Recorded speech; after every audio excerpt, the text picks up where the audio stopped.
Hello बच्चों, how are you? I am Imtiaz sir. Last session में हम लोगों ने पढ़ा था बायोलॉजी क्लास 9 का चैप्टर 1 सेल्स के बारे में। उस सेशन में हम लोगों ने कुछ इंट्रोडक्शन किया था, सेल्स के बारे में कुछ पढ़ाई की थी। उसके बारे में थोड़ा सा हम लोग जानकारी ले लेते हैं, रिवाइज करके फिर आगे की ओर बढ़ेंगे। हम लोगों ने लास्ट सेशन में पढ़ा था कोशिका क्या होता है। कोशिका जीवन की संरचनात्मक क्रियात्मक इकाई को कहा जाता है। जीवन की संरचनात्मक और क्रियात्मक इकाई क्या है? कोशिका है। कोशिका की खोज सबसे पहले किया था रॉबर्ट, एक अंग्रेज वैज्ञानिक थे 1665 ईस्वी में। 1665 ईस्वी में रॉबर्ट हुक नाम का एक अंग्रेज वैज्ञानिक ने मृत कोशिका की खोज की थी। उसके बाद माइक्रोस्कोप में डेवलपमेंट हुआ और माइक्रोस्कोप को डेवलप किया, उसका नाम था ल्यूवेनहुक। उन्होंने जंतु कोशिका की खोज की। ठीक है। उसके बाद हम लोगों ने पढ़ा था कि दुनिया की सबसे छोटी कोशिका कौन होती है? दुनिया की सबसे छोटी कोशिका माइकोप्लाज्मा है। ओके। और दुनिया की सबसे छोटी कोशिका माइकोप्लाज्मा, दुनिया की सबसे बड़ी कोशिका शुतुरमुर्ग का अंडा। मानव की बात की जाए तो मानव शरीर की सबसे छोटी कोशिका स्पर्म होता है जो मेल में पाया जाता है, और मानव शरीर की सबसे बड़ी कोशिका ओवम जो कि फीमेल में पाया जाता है। मानव शरीर की सबसे लंबी कोशिका तंत्रिका कोशिका होती है, और इस तंत्रिका कोशिका में विभाजन नहीं होता है। तंत्रिका कोशिका हमारे ब्रेन में पाया जाता है। तो आप देखते होंगे ब्रेन कभी भी उसका विभाजन नहीं होता। अगर ये ब्रेन का विभाजन होता तो ये खोपड़ी फाड़ के ये बाहर निकल जाता है। ठीक है। ये हमारा क्रेनियल को फाड़ के बाहर निकल जाता है। ठीक है। लेकिन हमारे ब्रेन का विभाजन नहीं होता है। ब्रेन की कोशिका तंत्रिका कोशिका, उसमें विभाजन नहीं होती है। ये सबसे लंबी कोशिका होती है। मानव शरीर की सबसे तेज विभाजन होने वाली कोशिका, ब्रेन में तो ये कोशिका विभाजन नहीं होता है, लेकिन शरीर की कौन सी कोशिका जिसमें विभाजन बार बार हो सकता है, वो कोशिका है हमारे लीवर, यकृत कहा जाता है। ठीक है। यह मैंने बोर्ड पे लिखा, मानव शरीर के सबसे तेज विभाजन होने वाली कोशिका लीवर कोशिका, जिसको हम लोग यकृत कहते हैं। स्लाइडेन नाम का एक वैज्ञानिक था। स्लाइडेन नाम के वैज्ञानिक ने सबसे पहले बताया कि पादप शरीर जो है, पादप का शरीर, प्लांट्स का जो बॉडी होता है, वो बहुत ही सूक्ष्म स्ट्रक्चर से मिलकर बना होता है, सूक्ष्म कोशिकाओं से मिलकर बना होता है। तो आपसे सवाल पूछेगा कि पादप शरीर का शरीर जो है सूक्ष्म कोशिकाओं से मिलकर बना होता है, इसे किसने बताया था? तो बता देंगे स्लाइडेन है। ठीक है। मृत कोशिका की खोज किसने की थी? रॉबर्ट हुक ने। कितना में किया था? 1665 में किया था। ओके। और जंतु कोशिका की खोज किसने की थी? ल्यूवेनहुक ने किया था। क्लियर हो गया।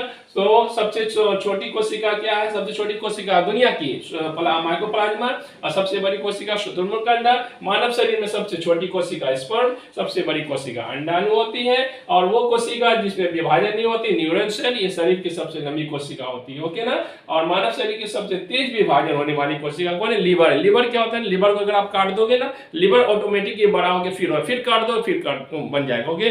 लीवर में बार बार विभाजन होता है। ठीक है ना। और स्लाइडेन नाम के वैज्ञानिक ने क्या बताया था कि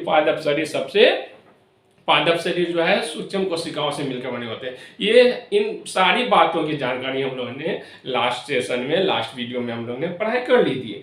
आज के वीडियो में हम लोग सीखेंगे कोशिका कितने प्रकार के होते हैं। आज के वीडियो में जो पढ़ाई होगी उसमें हम लोग सीखने जा रहे हैं कि कोशिका कितने प्रकार के होते हैं। ओके। तो कोशिका का प्रकार पढ़ेंगे, फिर पढ़ेंगे कि कोशिका की रचना किस चीज से मिलकर हुई है। ओके। तो चले फिर स्टार्ट किया जाता है आज की वीडियो। तो जुड़े रहिए हमारे साथ में। कोशिका दो प्रकार के होते हैं। कोशिका दो प्रकार के होते हैं। कोशिका दो प्रकार के होते हैं। कोशिका केंद्रक की रचना के आधार पर, किसके आधार पर? केंद्रक की रचना के आधार पर। किसके आधार पर बोलिएगा? केंद्रक के। एक बार बोल दीजिए, केंद्रक की रचना, केंद्रक की रचना के आधार पर, रचना के आधार पर, केंद्रक की रचना के आधार पर कोशिका कितने होते हैं? कोशिका कितने प्रकार होते हैं? कोशिका कितने प्रकार होते हैं? बोल दीजिए। दो तरह के होते हैं। प्रोकैरियोटिक कोशिका है ना बच्चा, कोशिका, और एक यूकैरियोटिक कोशिका। यूकैरियोटिक कोशिका। ठीक है बच्चा। प्रोकैरियोटिक कोशिका और यूकैरियोटिक कोशिका। ठीक है ना। वो प्रोकैरियोटिक कोशिका और यूकैरियोटिक कोशिका, आप समझिएगा। कोशिका है ना, कोशिका हमारे शरीर का पूरा बैलेंस कंट्रोल करने वाला कौन सा अंग है? हमारे शरीर का पूरा बैलेंस करेगा कौन सा अंग करता है? बोलिएगा आप, एकदम इजी क्वेश्चन है। आप बोल देंगे कि इसका कंट्रोल करता है ब्रेन। हमारा शरीर का जो ब्रेन है, हमारा दिमाग जो है, वो हमारे पूरे शरीर को क्या करता है? कंट्रोल करने का काम करता है। उसी प्रकार एक कोशिका को कंट्रोल करेगा, हर तरह से कंट्रोल करने का काम कौन करता है? तो उसका केंद्रक। केंद्रक क्या होता है? पूरी कोशिका को क्या करता है? कंट्रोल करने का काम करता है। केंद्रक कोशिका के अंदर में पाया जाता है। कोशिका के अंदर में क्या पाया जाता है? केंद्रक पाया जाता है। क्लियर है ना? केंद्रक के बारे पढ़ेंगे, केंद्रक के बारे में पढ़ेंगे। केंद्रक की खोज किसने की थी? केंद्रक क्या होता है? आगे के वीडियो में आपको मिलेगा। आज हम लोग पढ़ने जा रहे हैं कि कोशिका कितने प्रकार होते हैं। तो केंद्रक की रचना के आधार पर कोशिका हम लोग दो प्रकार के कहेंगे, एक प्रोकैरियोटिक कोशिका है, एक यूकैरियोटिक कोशिका। ठीक है ना? क्लियर है? प्रोकैरियोटिक कोशिका, यूकैरियोटिक कोशिका। यूकैरियोटिक कोशिका, प्रोकैरियोटिक कोशिका क्या होता है सर? देखिए, केंद्रक की बात से जुड़ा हुआ क्वेश्चन है। केंद्रक से जिस कोशिका में केंद्रक विकसित नहीं होता है, जिस कोशिका में केंद्रक विकसित यानी डेवलप नहीं होता है, जिस कोशिका में केंद्रक विकसित नहीं होता है, उस कोशिका को क्या कहते हैं? प्रोकैरियोटिक कोशिका कहते हैं। ठीक है ना? अब बोलो सर, विकसित का माने क्या हुआ? केंद्रक विकसित क्या हुआ? तो कोशिका के बीच में जो केंद्रक होता है वो विकसित तब कहलाएगा जब उसके चारों तरफ ना एक झिल्ली मौजूद होगी और उसे घेरा हुआ रहेगा, तो उसको क्या कहते हैं हम लोग? विकसित केंद्रक कहते हैं। अब मान लीजिए कि एक बात बोलूं मैं, केंद्रक किस प्रकार होता है? अंडा देखिए, अंडा है ना, देखे ही होगे, एकदम देखे होगे। अंडा देखिए, अंडा के बीच में देखोगे एक येलो कलर का यॉर्क होता है। ठीक है ना? क्या होता है? हम लोग सिंपल भाषा में होता है जर्दी। ओके, पीला रंग का भाग होता है, एक व्हाइट होता है, एक पीला वाला भाग होता है। तो पीला वाले भाग को आप देखोगे, जब उसको अंडा को फैलाओगे तो वो इधर उधर हिलने लगेगा, है ना? हिलने लगेगा। तो लेकिन वो क्या होता है ना, उसी में अगर झिल्ली रहेगा, क्या रहेगा? अंडा के इसमें बीच वाले भाग में झिल्ली रहेगा तो वो उसको फैलने नहीं देगा, बांध के रखेगा। ठीक है ना? और अगर झिल्ली नहीं है तो वो क्या होगा? पूरा बिखर जाएगा। तो जो चीज के चारों तरफ झिल्ली है उसको बिखरने नहीं दे रहा, तो विकसित हो गया। ठीक है ना? या यूं समझिए, अंडा है, अंडा के अंदर क्या होता है? लिक्विड होता है। लिक्विड के बाहर में देखिएगा, अंडा के बाहरी वाला भाग में जो सफेद रंग का होता है, जो जिसको हम लोग शेल कहते हैं, या अंडा के जो कड़ा वाला पार्ट होता है, ये बाहर वाला है ना, उसको जो कैल्शियम का बना होता है, वो क्या होता है? वो हार्ड होता है, वो अंडा को बाहर में गिरने या फैलने नहीं देता है। ठीक है ना? तो उस तरह का केंद्रक में अगर किसी केंद्रक में जो वो वाला लेयर पाया जाएगा तो उसको क्या कहिएगा? विकसित केंद्रक कहिएगा। और जिसमें वो नहीं रहेगा, उस टाइप का झिल्ली नहीं रहेगा, तो उसको क्या होगा? विकसित केंद्रक नहीं है। तो प्रोकैरियोटिक कोशिका क्या होता है? जिस कोशिका में केंद्रक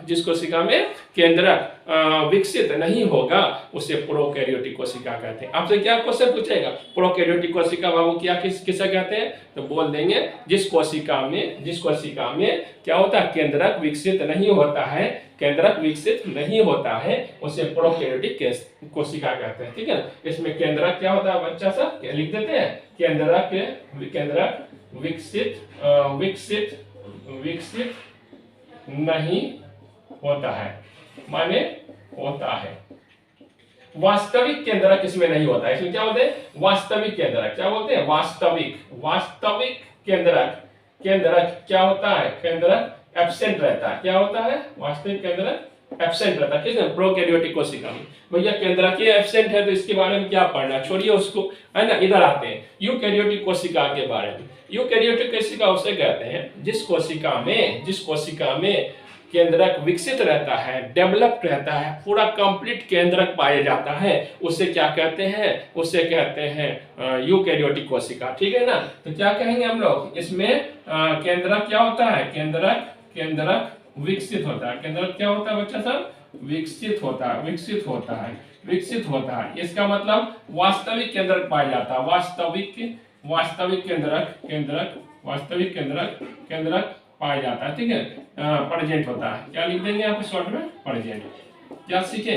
जिस कोशिका में केंद्रक वास्तविक केंद्रक प्रेजेंट रहेगा उसको यूकैरियोटिक कोशिका कहते हैं। क्लियर हो गया ना, कोई दिक्कत? केंद्रक के आधार पर आपसे कोई पूछे कि कोशिका कितने प्रकार के होते हैं, तो मत बोल दीजिए कोशिका 2 प्रकार के 3 प्रकार के, उससे पहले आप पूछिएगा कि किस आधार पे मैं बताऊं, तो बोलेगा कि केंद्रक की रचना के आधार पर। केंद्रक की रचना के आधार पर जब बोला जाए तो बोल देंगे केंद्रक की रचना के आधार पर कोशिका कितने प्रकार के होते हैं, 2 प्रकार के होते हैं। ओके, एक का नाम प्रोकैरियोटिक कोशिका, दूसरे का नाम क्या है, यूकैरियोटिक कोशिका। प्रोकैरियोटिक कोशिका किसे कहते हैं, जिस कोशिका में वास्तविक केंद्रक एब्सेंट होगा, प्रोकैरियोटिक कोशिका होगा। जिस कोशिका में वास्तविक केंद्रक नहीं होगा उसे, जिस कोशिका में वास्तविक केंद्रक प्रेजेंट रहेगा उसे क्या कहते हैं, यूकैरियोटिक कोशिका कहते हैं। समझ में कोई दिक्कत ना? वास्तविक अवास्तविक समझने के लिए मैंने क्या आपको एग्जांपल दिया, देखिए ये अंडा है ना, इसके बीच में क्या है, ये येलो कलर का ये है ना, इसके बाहर में क्या रहता है, एक व्हाइट कलर का जो है हार्ड शेल पाया जाता है। इस अंडे को क्या करता है, अंडा को बहने से बचने के लिए जब इसको तोड़ेंगे ना, ऐसे तोड़ोगे, अंडा को लेके ऐसे तोड़ोगे तो अंडा क्या होता है, टूट जाता है, उसके अंदर लिक्विड बाहर आ जाता है, ठीक आ जाता है ना। तो उसी तरह करके जो बाहर से सेल है उसको रोक के रखे हुआ है, तो उस तरह का जिस केंद्रक में वैसा सेल पाया जाता है, वैसा हार्ड नहीं पाया जाता, मत सोचना वैसे उसी तरह का हार्ड पाया जाता होगा, नहीं हार्ड नहीं, लेकिन एक झिल्ली टाइप का रहेगा केंद्रक के चारों तरफ। क्या रहेगा, झिल्ली, केंद्रक के चारों तरफ क्या रहेगा, झिल्ली रहेगा। तो वो झिल्ली जब रहेगा तो वो झिल्ली जो रहता है ना, वो केंद्रक को हिलने इधर उधर जाने से रोक देता है, तो उसे कहते हैं विकसित केंद्रक। और जिस केंद्रक के चारों तरफ झिल्ली नहीं पाया जाएगा उसको क्या कहेंगे, अविकसित, क्या बोलेंगे, अविकसित केंद्रक कहते हैं, ठीक है ना। तो जिस कोशिका में वास्तविक केंद्रक है बाबू उसे यूकैरियोटिक, जिस कोशिका में वास्तविक केंद्रक नहीं पाया जाता है उसे प्रोकैरियोटिक कोशिका कहते हैं। क्लियर हो गया, कोई दिक्कत नहीं है, कोई दिक्कत नहीं है। अब आइए, जब इसमें वास्तविक केंद्रक नहीं, इसके बारे में नहीं पढ़ेंगे। जिस कोशिका में वास्तविक केंद्रक होता है वो कितने तरह के होते हैं, 2 तरह के होते हैं। चलिए इधर देखिए, यूकैरियोटिक कोशिका क्या होते हैं, यूकैरियोटिक कोशिका, क्या बोले, यूकैरियोटिक कोशिका। यूकैरियोटिक कोशिका कितने तरह के होते हैं, 2 तरह के होते हैं। एक क्या होता है, पादप कोशिका। अब आ गया मेन बात में, ठीक है, अब मेन बात में आ गया, यहीं पर आ रहे थे। आप लोग से पूछा गया कि बाबू बताओ कोशिका कितने प्रकार के होते हैं, सब बच्चा ने बोला yes sir, I know sir. तो पादप कोशिका, दूसरा क्या बोल दिया, जंतु कोशिका। ऐसे नहीं बोलते, हम लोग यहाँ से शुरू करें केंद्रक की रचना के आधार पर से, ठीक है ना। प्रोकैरियोटिक कोशिका 2 तरह के होते हैं, पादप कोशिका, क्या बोलते हैं, पादप कोशिका, और दूसरे का नाम क्या है बच्चा सब, जंतु कोशिका, ठीक है ना। पादप कोशिका और जंतु कोशिका, क्या बोलते हैं, पादप कोशिका और जंतु कोशिका। पादप कोशिका को इंग्लिश में क्या कहते हैं, प्लांट सेल, और जंतु कोशिका को क्या कहते हैं, एनिमल सेल्स कहते हैं।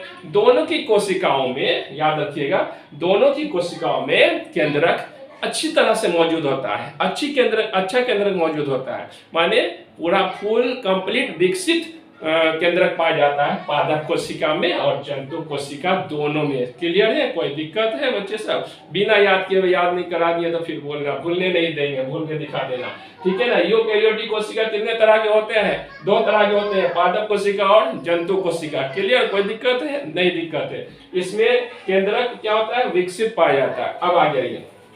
अब आइए जंतु कोशिका, पादप कोशिका, थोड़ा सा मैं बता दूं किस तरह से होता है जंतु कोशिका, पादप कोशिका। पादप कोशिका जो होता है ना, इस तरह से रचना होती है, एक दिन यह होता है 1 2 3 4 5 6 भुजाओं से घिरा होता है। मतलब अगर देखिए तो चकुट बोलिए उसको, क्या बोलिएगा, चकुट। अगर देसी भाषा में कैसा होता है, चारकुट होता है, 4 होता है चारकुट, लेकिन यहाँ पे 6 भुजा, चारकुट होता है, क्या होता है, चकुट होता है। तो पादप कोशिका कैसे होते हैं, चौगुट होते हैं। और जंतु कोशिका कहते हैं गोलाकार होता है, इस टाइप से होता है, गोलाकार होता है। जंतु कोशिका कैसा होता है बच्चा सब, गोलाकार होता है। और पादप कोशिका चौकुट होता है। कोई दिक्कत है? नहीं ना दिक्कत है। पादप कोशिका कैसा होता है, चौकुट होता है। और कैसा होता है, जंतु कोशिका कैसा होता है, गोल। जंतु कोशिका क्या होता है, जैसे हम लोग के मनुष्य के शरीर की कोशिका, जानवरों के शरीर की कोशिका, ये सब को क्या होता है, जंतु कोशिका। पेड़ पौधों में ऐसी कोशिकाएं पाई जाती है। याद है ना रॉबर्ट हुक, याद है रॉबर्ट हुक कॉर्क खोजा था, माइक्रोस्कोप में देखा था, तो उसको ऐसी कोशिका नजर आया था, है ना जी।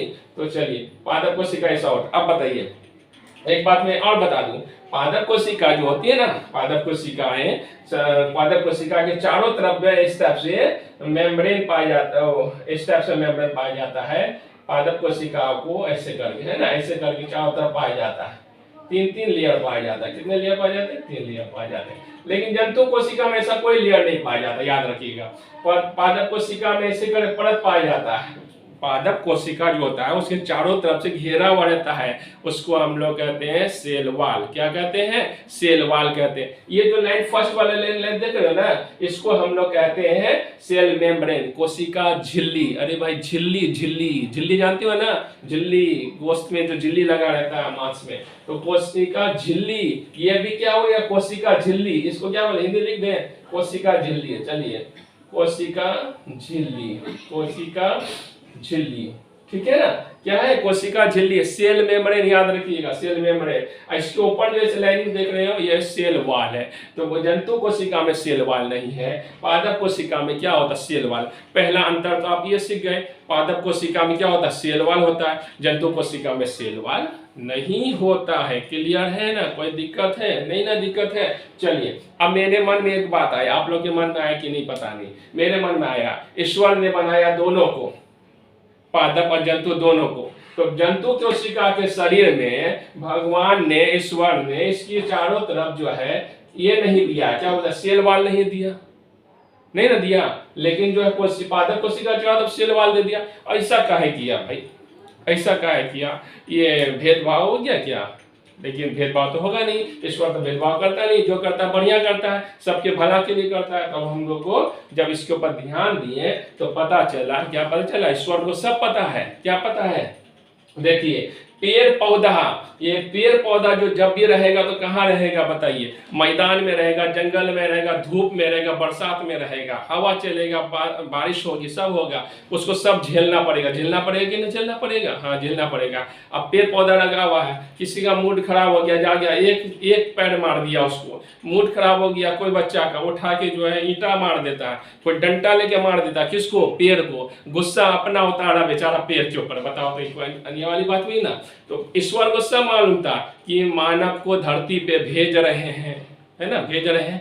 ये तो अपना होशियार है, अपना घर बना लेगा, घर बना लेगा। बारिश होगी घर में घुस जाएगा, ज्यादा ठंडा होगा तो एसी चला लेगा घर के अंदर में, है ना।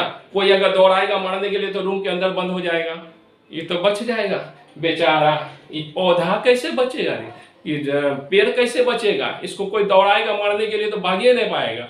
तो इसको कोई यूं मार देगा डंडा से, तो पत्थर से, तो लग जाएगा, चोट लग जाएगा, लगेगा ना। तो रह के उसका क्या होगा कि उसका कोशिका डैमेज हो जाएगा, बेचारा कितना मर जाएगा, कितना पेड़ पौधा, कोशिका डैमेज होते रहेगा, मरते रहेगा वो, तो धरती का सारा पेड़े मर जाएगा, नहीं मर जाएगा। हाँ, तो चलिए, उसी लिए ईश्वर को सब पता था, इसलिए इसके चारों तरफ क्या किया? बोला कि घबराओ ना हो, नहीं घबराओ तुम। किसको बोला? पेड़ को बोला। कौन? ईश्वर बोला, घबराओ नहीं, तुम्हारी चारों तरफ हम एक सुरक्षा कवच बना देते हैं। किसके चारों तरफ? पादप को बोला, पौधा को, पेड़ पौधा को, कि तुम्हारी कोशिका के चारों तरफ एक सुरक्षा कवच बना देते हैं, ठीक है ना। मारने दो, जितना आएगा बच्चा, बदमाश बच्चा भी आएगा ना, डंडा से मारेगा तो तुम्हारे अंदर वाला डैमेज नहीं होगा। बहुत डैमेज होगा तो बाहर वाला जो है ना छाल जो है वो खड़ जाएगा, लेकिन अंदर का कोशिका डैमेज नहीं होगा, ठीक है ना। ईश्वर ने इसका प्रोटेक्शन के लिए क्या किया? सेल वाल बना दिया। लेकिन जंतु कोशिका को सेल वाल नहीं दिया। काहे? बोला ना कि तुम तो इंसान है, तुम जानवर है, तुम लोग तो कहीं ना कहीं छिप छाप के बच जाएगा। इंसान है तो बच जाएगा, नहीं बच जाएगा, घर के अंदर घुस जाएगा। इसलिए तुमको सेलवाल का जरूरत नहीं है, इसको सेलवाल का जरूरत है। समझ में आ गई बात है? तो दोनों में ईश्वर ने भेदभाव नहीं किया, बल्कि उसको क्या किया? ईश्वर ने इसको सुरक्षा के लिए दिया। जानता था इसके ऊपर तो खोपड़ी दे दी है, खोपड़ी में तो बुद्धि दे दी है। पेड़ पौधा को बेचारा को बुद्धि है ही नहीं है, खोपड़ी है नहीं है, तो कहाँ घूमेगा बताओ? है कोई दौड़ाएगा तो भाग भी नहीं सकता, मार देगा पकड़ के। तो इसलिए जो है जंतु कोशिका को क्या किया? सेलवाल ने दिया, बोले अपना बुद्धि से अपना बच जा, ठीक है ना। लेकिन पादप कोशिका को क्या किया? बेचारा को सेलवाल दे दिया, तो उससे हो गया। अच्छा बताइए, जंतु कोशिका पादप कोशिका में क्या अंतर है? एक अंतर आप बता के दिखला दो, अपने से मैं समझ जाऊंगा। जंतु कोशिका पादप कोशिका में क्या अंतर है बताइए? हाँ बहुत अच्छा, वेरी गुड। मतलब इसमें सेल वॉल नहीं है, इसमें सेल वॉल पाया जाता है, यही ना। चलिए समझ में आगे बात है। इसको हिंदी में कोशिका भित्ति कहते हैं बाबू, क्या कहते हैं? कोशिका भित्ति। पादप कोशिका में कोशिका भित्ति पाया जाता है, जंतु कोशिका में कोशिका भित्ति नहीं पाया जाता है। बोर हो रहे हो? नहीं ना? चलो बहुत मजा आने वाला है, बहुत मजा आएगा। अभी पढ़ते रहते हैं, खेलते रहते हैं, सीखते रहते हैं। पढ़ना है, खेलना है और सीखना है, ठीक है ना? पढ़ाई को अच्छा सीखना है। चलिए जंतु कोशिका पादप कोशिका सीख गए कि यूकैरियोटिक कोशिका दो तरह होता है, पादप और जंतु कोशिका, इतनी बात सीख गए। अब चलिए जंतु कोशिका, ये कोशिका के अब अंदर में घुसने की कोशिश करते हैं। एक बार फिर से रिवाइज कर लेते हैं। ये जो लाइनिंग देख रहे हो कोशिका का, है ना, इसे क्या कहते हैं? इसे कहते हैं कोशिका झिल्ली। ओके, अंदर वाले लेयर को, अंदर वाली लाइन को कोशिका झिल्ली कहते हैं। कोशिका झिल्ली के बाहर में जो आपको ये लाइनिंग देख रहे हो, ये एक्चुअली क्या, ये परत है ना, लेयर है। उसको क्या कहते हैं? कोशिका भित्ति, सेल वॉल कहते हैं। जंतु कोशिका में नहीं होता है, पादप कोशिका में होता है। हो गया? क्लियर हो गया? क्यों हो गया? क्योंकि इसको, इसका प्रोटेक्शन के लिए। अच्छा, ये सेल वॉल के होने की वजह से पादप कोशिका का आकार क्या होता है? निश्चित होता है। क्या होता है? बोलो बोलो, निश्चित होता है। अरे हमको एक बात बताओ, क्या बात बताएंगे सर? देखिए, आप पौधा को एक मुक्का मारोगे, पैर को मारोगे ना, तो क्या पैर का ऐसे घुस जाएगा? नहीं ना घुसेगा। ऐसे घुस जाएगा? नहीं ना घुसेगा। पैर को मारोगे तो आप ही का मुक्का घुस जाएगा, आपका मुक्का जो ये खत्म हो जाएगा, आपका जो ये जो है ये वाला मसल्स खत्म हो जाएगा, ये टूट जाएगा? नहीं टूट जाएगा। और लेकिन जो है, अगर किसी को अगर जंतु को मारोगे, किसी को इंसान को मार देते हो या बल लगाते हो, तो बल दबाओगे तो ये देखो दब जाता है ना, दब जाता है।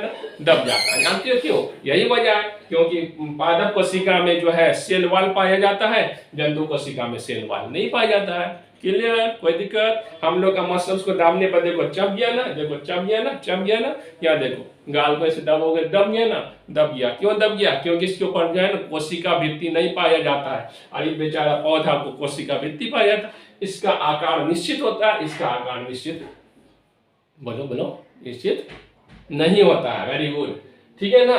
तो अब दो अंतर आपको आ गया। पादप कोशिका में सेल वॉल पाया जाता है, जंतु कोशिका में सेल वॉल नहीं पाया जाता है। पादप कोशिका का आकार निश्चित होता है, जंतु कोशिका का आकार निश्चित नहीं होता है।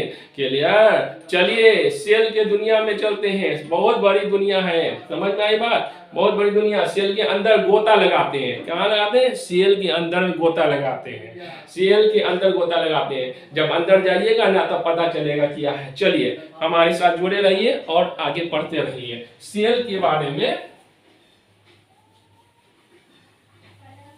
सेल के बारे में पढ़ते हैं। सेल जो होता है ना, सेल पादप कोशिका, कौन कोशिका बाबू? पादप कोशिका बारे में पढ़े। पादप कोशिका, ये यूं बना लेते हैं हम लोग, पादप कोशिका। देखो ऐसे बना लेना पादप कोशिका। ओके, अभी मैंने आपको बोला पादप कोशिका के लिए हम लोग सेल वॉल नहीं बना रहे, बस पादप कोशिका बना। पादप कोशिका का इस क्या बच्चा था? सेल। ये क्या है? कोशिका झिल्ली। क्या है? कोशिका, सेल मेम्ब्रेन। इंग्लिश क्या बोलते हैं? Cell membrane. क्या बोलते हैं बच्चा लोग? Cell membrane. हिंदी में कोशिका झिल्ली। क्या कहते हैं? कोशिका झिल्ली, कोशिका झिल्ली। ठीक है ना? कोई दिक्कत? लिखा हुआ अगर साफ नहीं दिखाई दे रहा हो तो जूम कर ले। ओके, कोशिका मेम्ब्रेन या कोशिका झिल्ली। क्लियर? इसके अंदर में आइएगा, इसके अंदर जाइएगा तो आपको बीच में एक गोल ऐसा चीज मिलेगा, जिसे क्या कहते हैं हम लोग? बहुत गहरा होता है, डीप होता है। इसे हम लोग कहते हैं केंद्रक। क्या कहते हैं? केंद्रक कहते हैं। क्या कहते हैं? केंद्रक कहते हैं। ये केंद्रक के चारों तरफ बाबू लिक्विड भरा हुआ रहता है, जेली के जैसा। जेली देखिए ना, खाए भी होगे, देखे क्या? खाए भी होगे। जेली के जैसा रहता है, लिक्विड रहता है, पानी की तरह नहीं रहता है। पानी की तरह रहेगा तो फिर ये तो बह जाएगा, इधर उधर इधर उधर धक्का उक्का लग जाएगा, धक्का लग जाएगा तो एक दूसरे में टकराएगा ना, तो टक्कर होने की वजह से टूट फूट जाएगा अंदर में, तो कोशिका मर जाएगी, ठीक है ना। इसलिए इसको क्या किया, जेली के जैसा बनाया, जेली गाढ़ा गाढ़ा गाढ़ा रहेगा तो इसमें क्या रुका हुआ रहेगा, ठीक है ना, रुका हिल डुल नहीं कर पाएगा। तो ये केंद्रक हो गया। केंद्रक के अंदर में क्या पाया जा रहा है, ये इसको क्या कहते हैं हम लोग, इसको क्या कहते हैं, कोशिका द्रव्य। क्या कहते हैं बच्चा लोग, कोशिका द्रव्य। कोई दिक्कत है नहीं ना, कहते हैं कोई दिक्कत है ना, है क्या कहते हैं, कोशिका द्रव्य कहते हैं, ठीक है ना, ठीक है। क्या कहते हैं बच्चा लोग, कोशिका द्रव कहते हैं, ठीक है। इसको क्या कहते हैं, साइटोप्लाज्म भी कहा जाता है। क्या कहते हैं, साइटोप्लाज्म। तो एक सेल मेम्ब्रेन, दूसरा केंद्रक, तीसरा में क्या बोलते हैं हम लोग, साइटोप्लाज्म कहते हैं। कोई दिक्कत है,